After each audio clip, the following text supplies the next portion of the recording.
And we're back with the Daily News with Steve Gaito. As you know, he is with Retirement Resource Management. And particularly today, he's talking about a very important topic with new news, and that's inflation. Absolutely. So, Steve, welcome. Thank you. To the Daily Glad News. to be back. I know, it's good to have you with us every week. That's right. So what is the impact of these new inflation numbers? I guess tell us what they are anyway. And I just pulled them up as I was coming in here. The CPI came out at 8.5%, but there were some other numbers that were in there. Overall, that was the 8.5 since last year, which means you're paying pretty close to 10% more. That impacts a lot, especially retirees' budgets. Yes. So that's a problem. But gas is up. This is no surprise to people. It's up 48%. Electricity, 11%. Milk, 13%. That affects a lot of people that are out there. Families. Big one, coffee, 11%. So it's going to cost you more to get awake in the morning. Cars, rentals, 23%. Used cars, 35%. Airfares, 23%.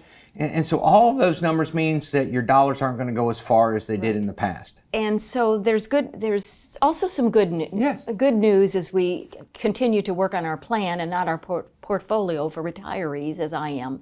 So what is the good news and what's the not so good news in all of this? The good news is things like I-bonds are a real attractive rate right now. They're between 9 and 10%.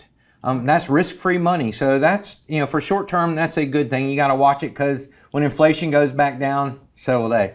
But it is going to give some more income for people, and that's positive in retirement.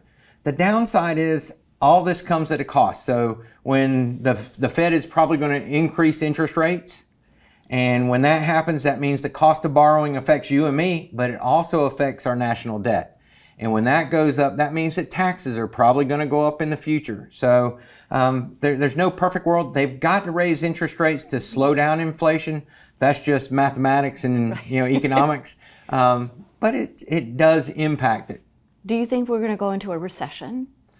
Geez, that's a hard question. I think we're going to see challenges, and they're going to come from several different fronts. I think you're going to see people right now, the cost will eventually go down. We're seeing some of that in gas right now. It's a supply and demand. We'll see some of those things go down.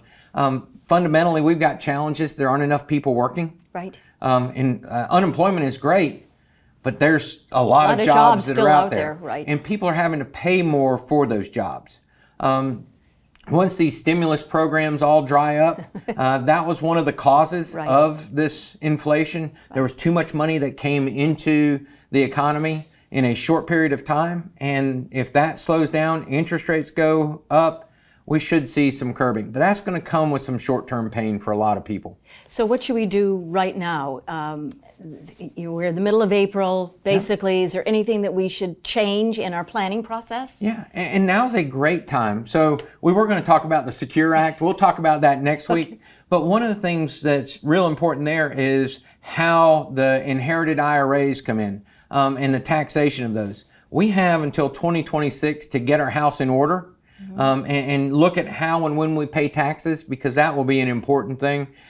So paying some more taxes right now may sound counterintuitive, but that's better than paying a lot of taxes later. In 2026. Look at your portfolio. Make sure you incorporate things like the I-bonds into your portfolio. And of course, if we need advice, we can always call on you at Retirement Resource Management. And to get a hold of you, there you have the website. www.retirerm.com.